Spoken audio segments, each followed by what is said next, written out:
Thank you and welcome to another episode of Geek USA, an all things nerd podcast where the Trekkie meets the Techie. My name is James. And my name is Carl. And this week we're going to be talking about a topic near and dear to our hearts, the Alien film franchise. Beginning our discussion with the two most recent films, the Ridley Scott directed Prometheus and the just released Alien Covenant. When Alien was first released back in 1979, it was an instant classic. With an airtight script that relied heavily on suspense, as well as stunning visual effects, Alien was so much more than just another science fiction film.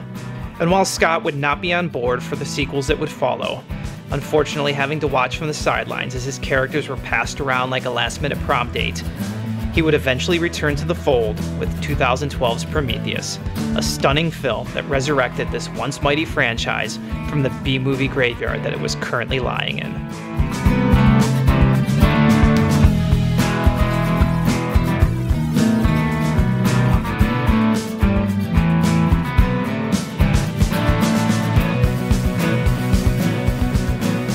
All right, Carl, so this week we are going to be talking about the Alien franchise, and I think when we were talking about this initially, I don't think we realized the scope with which we were about to undertake. So we felt like it would probably be best with the Alien franchise and all of the movies it contains to maybe start from the top and work our way down. So that is going to mean that we're going to start with this most recent release, Alien Covenant. And today's podcast is going to focus on Alien Covenant and Prometheus, the two most recent Ridley Scott directed films that serve as prequels to the, time-honored Alien movie. So, Carl, Alien Covenant was just released, came out last month, and it's done pretty well so far at the box office. And all the reviews and everything came in, and it looks like it was, pretty well received. You and I have both just recently seen it, so quick, bullet point synopsis of your thoughts on the movie. What did you think? I thought it was excellent. It certainly wasn't perfect, and we'll go into, potential reasons why. It starts to, flush out a story that the prior movie kind of left significantly open-ended, I guess, in a what I would say maybe a not so good way. So this movie at least starts kind of setting us up for something else to latch on to, something more interesting, and this genuinely made me excited to see the next one, whenever that is. Yeah, I concur. I watched Prometheus recently. I had watched it. It came out in 2012, and so I watched it at the time when it came out, and then I watched it again a couple weeks ago and kind of in preparation for this. And the movie actually aged well for me. I went from having no expectations of Alien Covenant to being pretty excited for it. And it lived up to those expectations. Now, I'm trying not to be a prisoner of the moment. I don't want to tell you that I think Alien Covenant is, the second or third best Alien film, but it's up there. I enjoyed it a lot more than Prometheus. Like you said, I think Ridley Scott and co. really wanted to make a far-reaching, kind of high-minded, open-ended film with Prometheus. And, obviously the reaction was mixed at best. And so it feels like this film was a reaction to that, where maybe there was a little bit more of a deliberate attempt to kind of give us an open and closed case, kind of give us a story that is somewhat self-contained, and not necessarily leaving too much, ambiguity to the audience. So do you have thoughts on more prequels? I know that there has been the desire that there would be at least one, if not another prequel that kind of sandwiches on top of this, in between this and Alien, the original Alien film. Do you have thoughts on that? Are you excited for more movies of this ilk? Actually, I'm not even sure that they could finish this whole thing out in one more film. I mean, yeah. the first film really sets us up for these creatures, right? These other, and we'll get into more details, but this other alien race, this other intelligent alien race, and then they explain next to nothing about them, and it's a bunch of guesswork. This one barely touches on them and just focuses more on the creation of the creature. So if they're going to do more movies, I would at least hope that we'd get 2, if not maybe another 3. Because just to be frank with you, all the questions that I have, I don't think can be solved in one more movie, even with the best writing on the planet. No, I totally agree. And it's kind of interesting to think that this all goes back to a single painting from a single artist 45 years ago, and like that's kind of these questions and answers and all the things people have been wondering about for the last 30 years are kind of being explored now in these prequels, which is kind of awesome. So, before we launch into Prometheus, I just want to give everybody a quick snapshot of why we care. Why are we still talking about Alien 40 years later? So, it really boils down to, 1979 and the original Alien film, a movie that, saw Ridley Scott kind of transforming and creating all at the same time this idea of a science fiction horror film almost in a lot of ways. And then obviously the movies would continue with Aliens, the sequel in 1986. Ridley Scott's no longer in the picture. James Cameron takes over. We've got the, I would say cult classic Alien 3, the much maligned, but maybe, in retrospect, people have kind of grown to like this film. Alien 3 from 1992, Alien Resurrection from 1997, and then a handful of Alien vs. Predator kind of straight to video. Nobody was involved in these films that was involved in the original films. And that kind of brings us back to Prometheus. So what are your thoughts on the original run of the Alien series, starting with the Alien in 1979 all the way through Alien Resurrection? I think the first one is the best one in the series.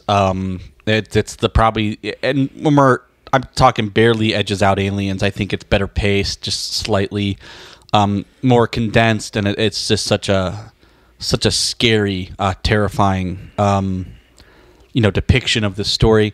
Aliens, my second favorite, great action flick, not so scary, great characters, a great, revisit of, Sigourney Weaver and Lieutenant Ripley coming back. Alien 3 is my third favorite. I'm just going right down on the row here. Yes. Alien 3 was a good story. Could have been just as good as Alien 1, but, this is one of those examples of a studio getting in the way, which they did. And then Alien 4 is so bad, I wish somebody would have hit it with a bus and we never had to see it. Never got to see the light of day. And beyond that, Alien versus Predators, all of them were absolutely horrid. Maybe even worse than Alien 4. I'm not sure. Yeah, the franchise, at that point, it had been kind of turned into something that was so far removed from what it had been that it was just sad. So, when rumors started swirling back in 2009, 2010 that Ridley Scott was looking to get back on board the Alien train, I was super excited at the time. Didn't really know what it was going to mean. Everybody, I think, kind of assumed it just meant more Sigourney Weaver in Alien films, and hell, after Alien versus Predator Requiem, it was kind of like, whatever, guys, whatever you give us, it's going to be better than that. But, he decided to go a completely different route. He wanted to fill in the backstory behind Alien. Now, before I get into the breakdown of Prometheus, I will say that, I'm going to kind of slam Prometheus for kind of leaving a lot of things open-ended, but in the case of Alien, that film, we didn't know anything. You got no explanation. Everything was unexplained. These people show up on a planet, a guy gets infected, they bring him back in the ship. Next thing you know, there's a xenomorph running around. We don't really know any backstory, and it works. So, in your estimation, Carl, why does it not work in Prometheus? What's the big flaw going into this film that they failed to kind of wrap their head around? The big flaw that this movie tripped over, where the other one didn't, was that, with the first film, they're really trying to make this scary movie, and they're making this scary creature. And what is the scariest thing about being scared? What's the thing that makes what people you don't afraid? know? Yeah, exactly. So you had this what looks like a spaceship, and you've got this what looks like a pilot, this really big statue of a creature, and then you've got all these eggs, and then you have this creature, and none of that was part of the story. The story wasn't where did this stuff come from. The story was a desperate attempt to get away from this thing that we can't get away from. That's the story. So you were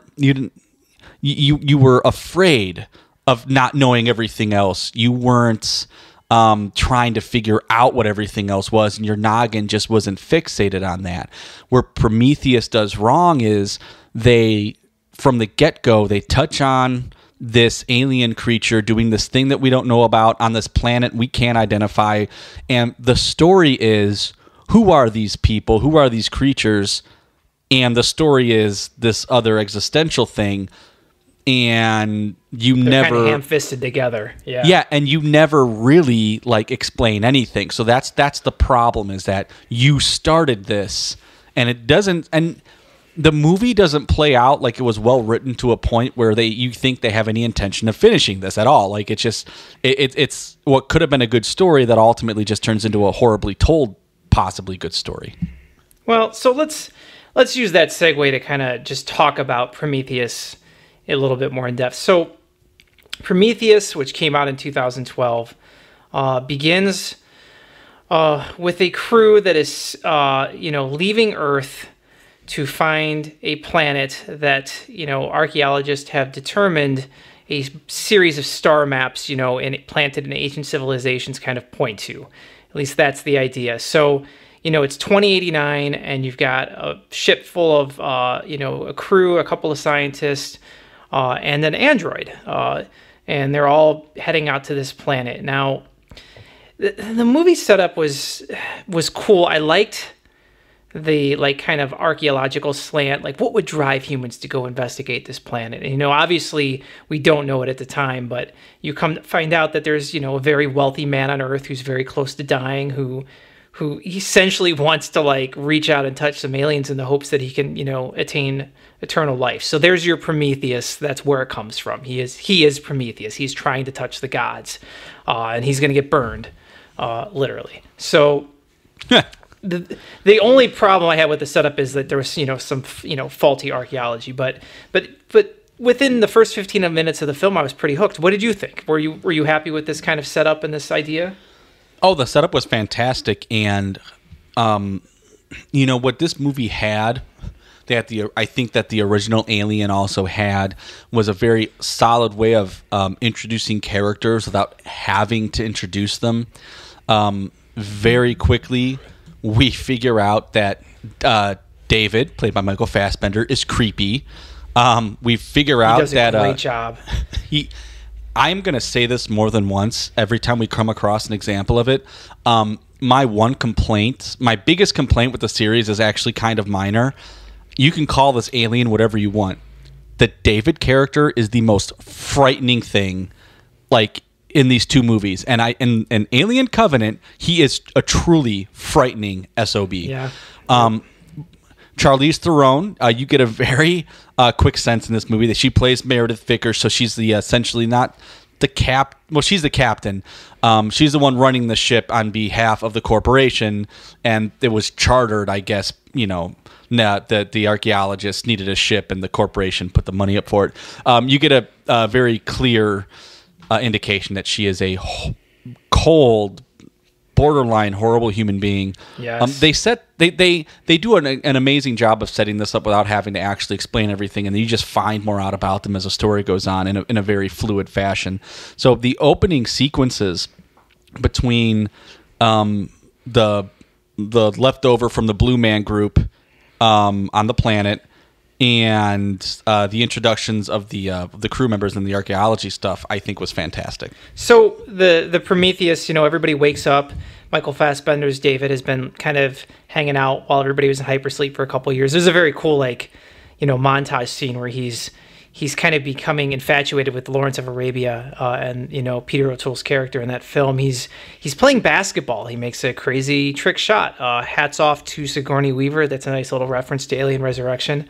And he wakes everybody up and they go down on this planet, and you've got the two main characters are these scientists who have basically figured out that this map leads to this place. And I'll be damned, Carl, they were right. They get there and there's a big ass structure on the ground, so they land the ship, and everything looks beautiful. At this point, the comment that I had a coworker make to me a couple months ago when we were talking about this was, this movie you can watch on mute and it just looks great regardless of what you think, and it does. And this opening sequence on the planet kind of shows that. So they decide to go inside this structure and explore, and what do they find? Well, Carl, they find a decapitated something, which we know as the engineer, the guy from, it looks just like the guy from the original Alien. So that's kind of a cool interesting thing. And also, they all take their helmets off, which, it wouldn't be an Alien film if there wasn't questionable thought. So, questionable actions being taken. What I forgot to talk about, though? The very opening of the film with the Blue Man Group guy, the engineer who kind of drinks this, like black goo and then disintegrates, assuming that like he's populating the waterways or whatever of this planet with his DNA. It almost looks like he's like a sacrifice. Did you think that was Earth that he was on? Because they don't really tell you. What planet did you think he was on? I actually think that this was supposed to be another idea for one of those old Intel commercials that Intel never used. And I heard that this was the progenitor for the entire film series. No, I immediately thought that this was Earth, and I thought that the crux of the movie, which, by the way, I did not see this when it came out. Mm-hmm. I saw this literally like a week before I saw Alien Covenant. So I did think it was Earth, and the whole movie, I thought the idea, here's another part of what I'm going to have a problem with. Maybe I should address this later, but I, from the get-go, thought the whole purpose of this was that, yes, these are the people who did create humankind, and this is how that they did it. That's what they're leading you to believe, at least, yes. Well, I think that's what they're trying. Maybe they're trying to lead you to believe it, and they're going to rope-a-dope you halfway through the film. But this opening sequence was so awesome. Like, I was hooked when I watched the movie. And as this movie went on, all the way to when it wrapped up, I thought to myself, this opening sequence is stupid. And now it doesn't make any sense. In fact, yes. When you're done watching Alien Covenant, you even think that this opening sequence here makes even less sense. Well, it's just frustrating because it's a really cool idea. I don't think I was alone in just assuming like, oh, this is cool. So these engineers seeded Earth. It makes sense. It's an idea that's common in current scientific circles that perhaps we were seeded from another planet, And so it's just a really cool thing. And a lot of what this film does is there's a whole lot of foreplay with no payoff. Like this is one of those things that's kind of just left hanging. But anyways, back to the film. Essentially, when you're exploring a unknown world, Carl, taking your helmet off is never a good idea. So, of course, they take their helmet off. They walk back. Also, let me interrupt you real quick. Yes. Why is it in every one of these movies, this is a planet you've never been to before, you didn't know it existed, you didn't know where it was. How is it that they always just pick the right spot to fly down to find the one structure? Yep. On this entire, like, there's no searching. They don't do any scans or any, planetary, mapping of the surface. And we're just going to fly down here. Oh, look. But, it could take years to go over the surface of a planet. And we're going to do it in like 5 minutes and just know exactly where we're going. Well, interestingly enough, there's also the matter of once they get inside, they've got all this crazy advanced mapping technology that's going on. And then there's a character who's kind of in charge, his function of the crew is in charge of the mapping. The crew decides they need to get back to the ship. So they all leave. There's two guys that are left behind. And these two guys who, were too chicken shit to stick around were trying to get back to the ship as well, but they get lost. The guy responsible for mapping the entire damn structure can't find his way out of the structure, which is hilarious to me. So the rest of the crew goes back to the ship. These two numbnuts are left inside. And wouldn't you know it, Carl, but, eventually one of them, they both die. One of them gets infected with it looks like a little wormy xenomorph thing.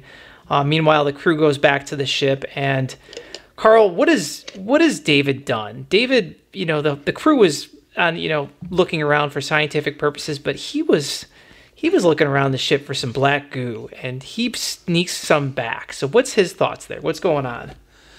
What I'm thinking was that David has, I don't think that how do I put this? David, by this time in the film, is obviously being given a directive and orders by somebody. And ulterior motives. Yes. Yeah, you're not sure who. I don't think that what he's doing now was a part of anything that he was being told to do. I think that that's just this is just his sadistic nature, his sadistic character coming through. But essentially, I don't know if he knows that this is what it is, but this mutagenic black goo is something that he is now going to use and essentially start experimenting on with people. He wants to let people get infected, and he wants to kind of see what's going to happen, and that's exactly what he does. So he plagues on one of our two main characters' moment of weakness, low point, which I think was played by this was this was this was Charlie, right? Was a character, was Elizabeth's was Logan like Shaw's Marshall husband. Green. Yeah. So they didn't find exactly what they thought they were going to find in all this. So he's drinking. Bummed. Yeah. David kind of just put some of this black goo in his drink without him knowing about it, and then bottoms up, and some bad stuff's going to happen to Logan Marshall Green here in a few minutes. He goes and finds his wife Elizabeth Shaw, Dr. Shaw, and they do the nasty. And they do the nasty all night long. And unbeknownst to her and unbeknownst to him, his cocktail was laced with some black goo, and now his black goo's inside of her. And he doesn't look too good. They're starting to realize there's something wrong with him. Essentially, let's just say that they need to use a flamethrower to bring him down. So the black goo starts to morph and mutate, Dr. Shaw, and it's the beginnings that, the crew still isn't kind of putting two and two together. Now, in my opinion, and I guess there's whole forums devoted to like this film because they just don't tell you for sure one way or the other. I felt like that moment when David decided to kind of mix that cocktail, that he was doing it with the idea that he knew that he could get Dr. Shaw impregnated. And he was putting together a mixture of, things in this situation. And I thought the idea is that they wanted to bring back something, whatever this something was, and they wanted to secure it. I felt like there was a piece of dialogue in the film which suggested that, later when we find out Mr. Wayland is on board the ship, that was his order. But either way, we don't really know for sure. The bottom line is a very, very freaked out Dr. Shaw, watches her husband die, and then realizes she's been impregnated with something horrible. And David is like, yeah, P.S., you're like so pregnant, like you're about to give birth. So you need to get put, in cryogenic stasis. And she instead realizes that, crap, I've been caught, and David's not what I think he is. And probably the best scene in the film, she decides to go to the automatic surgical machine and have this thing cut out of her. Now, Carl, tell me, what did you think of that scene? Yeah, I want to go back just a step. I am actually inclined to believe that David did most of this on his own. Okay. I think, and we'll touch on it later, but there's a point in Alien Covenant we'll discuss. You're right. After, I guess at this point in the film, you don't know, but you're right. Later on, you start to see that. And what we see later on isn't necessarily proves me right. It's one of the things that I'm using that makes me inclined to think the way I do. But I think this end of it, I don't think he has a lot of respect for people, and he's just really weirdly sadistic. And this is just something he wants to do for whatever his own purpose is. So, yeah, the scene is amazing. So, essentially, there's a machine that does surgery automatically, and it's not programmed to do surgeries on women, so things like C-sections isn't something that it does. So she tells it really quickly what to do, and it literally just cuts her open and pulls out this hard to know exactly what it is. Yeah, well, it's not though. This it looked like the thing that got the other guy back in the cave. Like it looked sort of like that. Right, but it different. So what we're starting to find out is that by this time in the movie, you're starting to figure out that nothing here it's recreated. Nothing's been duplicated. So we see the black goo swallowed by the big blue guy at the beginning, and what it does is just disintegrates him completely. Mm-hmm. And they show this brief sequence where maybe his DNA is possibly being mutated. they show this black goo in this sealed chamber on the alien ship that's been sealed for Lord knows how long. And what it does is it mutates these worms into like a much bigger worm creature that doesn't implant something down someone's throat. It just goes down somebody's throat on its own. And later, that person happens to just come back to life as some sort of Destructicon zombie. And then when infected, Elizabeth Shaw's husband, who impregnates her, now it creates this different creature. So we get to see that this black goo, whatever it is, seems to just be having different mutagenic effects based on different things that it touches. So it pulls this unrecognizable something out of Elizabeth Shaw. She gets out of this machine and she does this, I don't know, what you would call, what do you call that process? I guess some sort of like a disinfecting or a... Yes. Yeah, so she hits this button on the machine and it makes sure that the thing's dead, and she just kind of stares at, oh my God, I have no idea what just happened. And then she's off to find David to try to figure out what the hell's going on. So she does the ultimate walk of shame the night after, and complete with Planned Parenthood wasn't a thing here, so she had to kind of do this on her own. So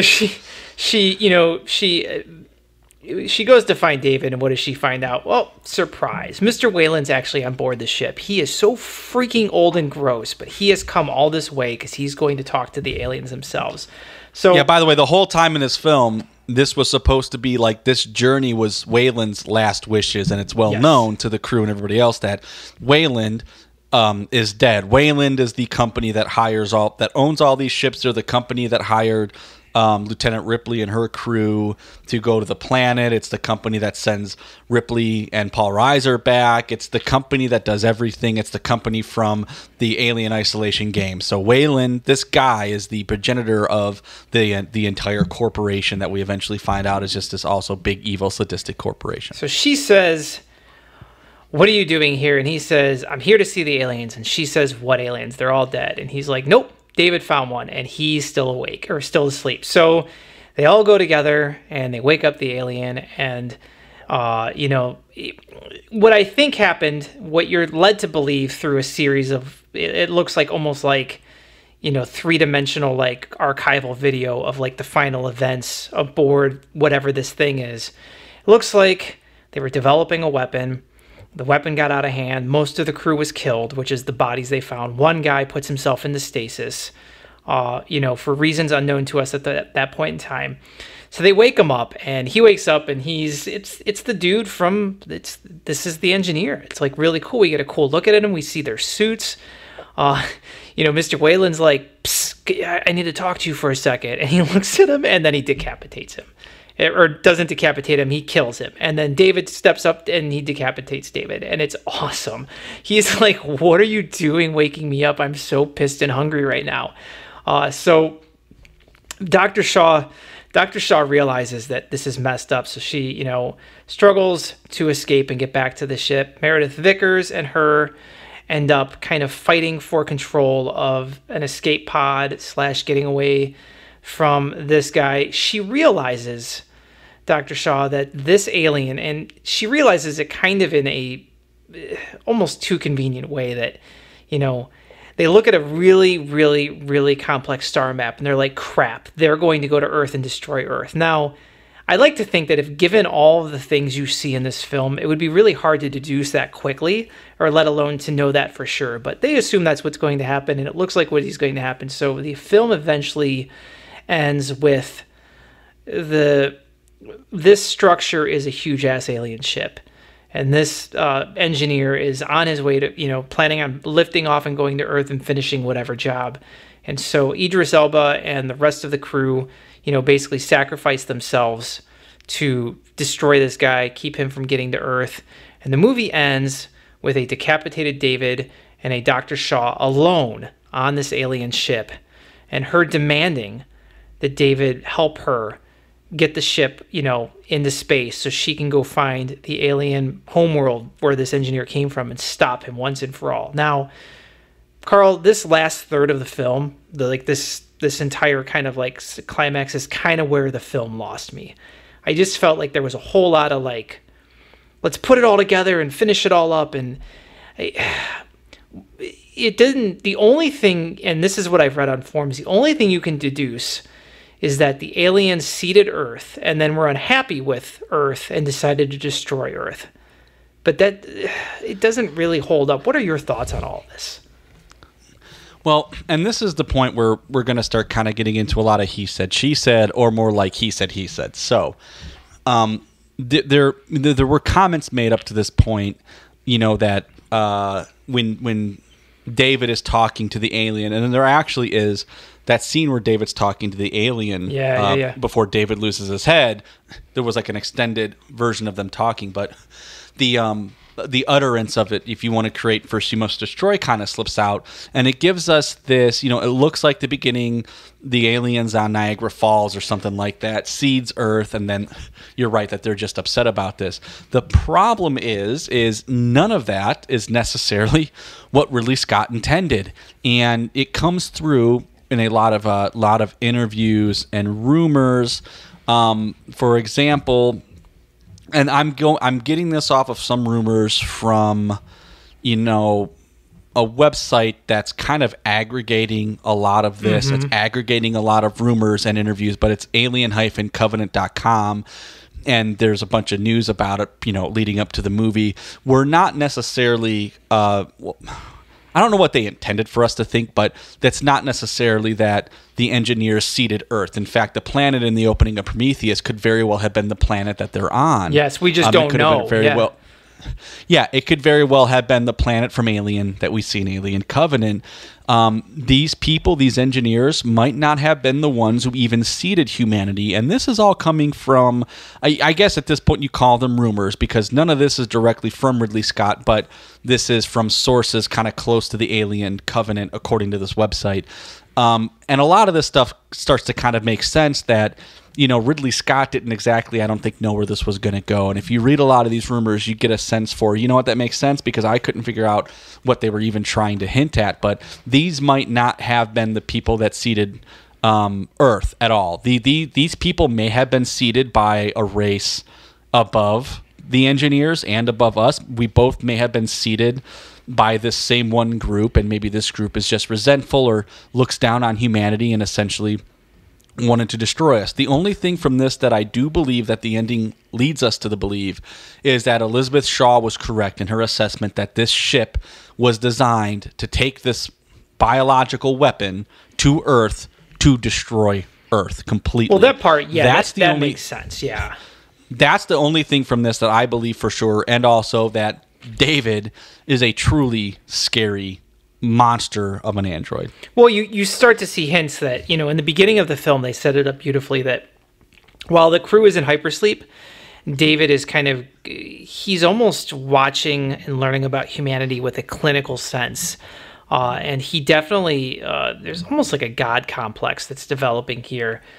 He becomes fascinated with the idea of creation and procreation. And it's, you know, but in a clinical sense, not necessarily, you know, there isn't a morality attached to his decisions because he's an android, and so that almost makes it creepier. The film did okay. It definitely, there was. You know what? I think I need to interrupt you. I think we're forgetting a very important part of the film. What's that? At the very end of it, but when the ship is destroyed, Dr. Shaw gets into this kind of luxurious escape pod, which is the same pod in the ship where she had the alien removed from her. By the way, that thing that was removed from her was called a trilobite. Yeah, the final xenomorph scene. You're right.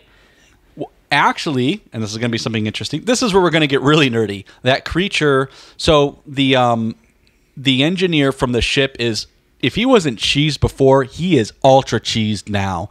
Essentially, breaks into this luxury escape pod to get whoever the heck is still alive, presumably rip their heads off.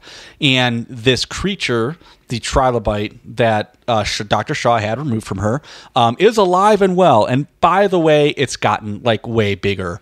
And while this engineer is trying to smash Elizabeth Shaw into pieces, she manages to lure him by that door.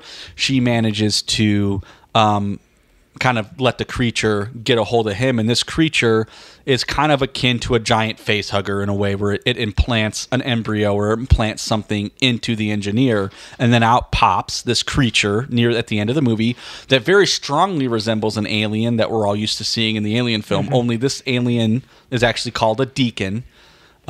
It's different than the alien opening in Alien Covenant, and then the alien, at the end of Alien Covenant. See, the issue I had with that part of the ending, the film feels like the protagonist, obviously is Dr. Shaw, and then the villain or the center point of conflict is around this engineer. The whole film kind of revolves around this, and it felt like the whole xenomorph aspect was just so tagged on. I really feel like they had two different films here, and it feels like they were kind of squished together. That whole thing, it was very poetic justice, the way the film kind of ends. Now, obviously, Shaw is long gone when this xenomorph, you kind of just, what is it, like 30 seconds that you get to see it at the end? And it's kind of just I get what you're saying. I think that the idea is if this film tanks, we want to leave it that it kind of is settled, it's wrapped up, but we also want to leave it open-ended in case we want to do more films. So it feels like they planted a couple different seeds at the end of the film that they could have gone in different directions. With all of this being said, how do you feel about Prometheus? Where do you rank it? How do you feel like it sits with you now that you've had a couple weeks? I just think it's too problematic. It doesn't touch on the engineers enough to give us at least a firm footing as to what direction that this is supposed to kind of go. I liked how they showed kind of the evolution of everything this black goo can do, but again, none of it really makes any sense. Is this a mutagen? They don't even really talk about it either. That's no. The thing. Yeah, and I wonder, is it supposed to be a mutagen like they show throughout most of the movie, or does ingesting it just completely rip your body apart like it does at the opening sequence of the film? And we're going to see more of this, what the F back and forth in Alien Covenant 2. But I like the fact that at least they show, this stuff kind of just reacts differently depending on what happens to whatever it touches. And that's the thing that I do kind of like, that they're showing that this stuff. Now, unfortunately, I don't know what was supposed to be the monster in this film. Was it supposed to be the giant alien? Was it supposed to be the goo? Or was it supposed to be David? Because to me, David is like a movie monster. I think they made this David character to be the thing in the movie that I walked away from thinking, I don't know what they're going to do in the next movie, but I really want him to be in it, and I really want Shaw to be in it, because that guy, you could just put him on a ship full of people and make a horror movie out of that, and I'd watch it. Well, and it's just one of those things that, the way the film ends, it does, despite all of the, kind of complaints I've had, it does end on a really strong note. You take this monster, and you take this, strong female main character, and you put them on an alien ship, and you send them towards an alien homeworld together. We'll see you in a couple years. It just sounds like it's just I want to see what's going to happen next, because you're right. It's just kind of, it's definitely an interesting, the alien, the xenomorph, the engineer aside. I like this film. It's a solid B. Despite all of my misgivings, it doesn't uproot any of the first three, but I would definitely watch it over Alien Resurrection, and I would definitely watch it over any of the Alien Predator crossovers. So it's in the middle of the pack. Let's talk about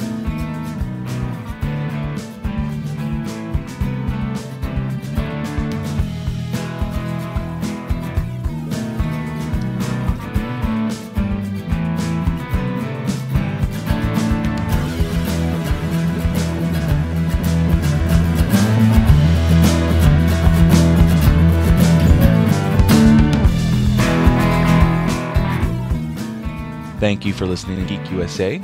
Follow us on Twitter at Geek USA Podcast.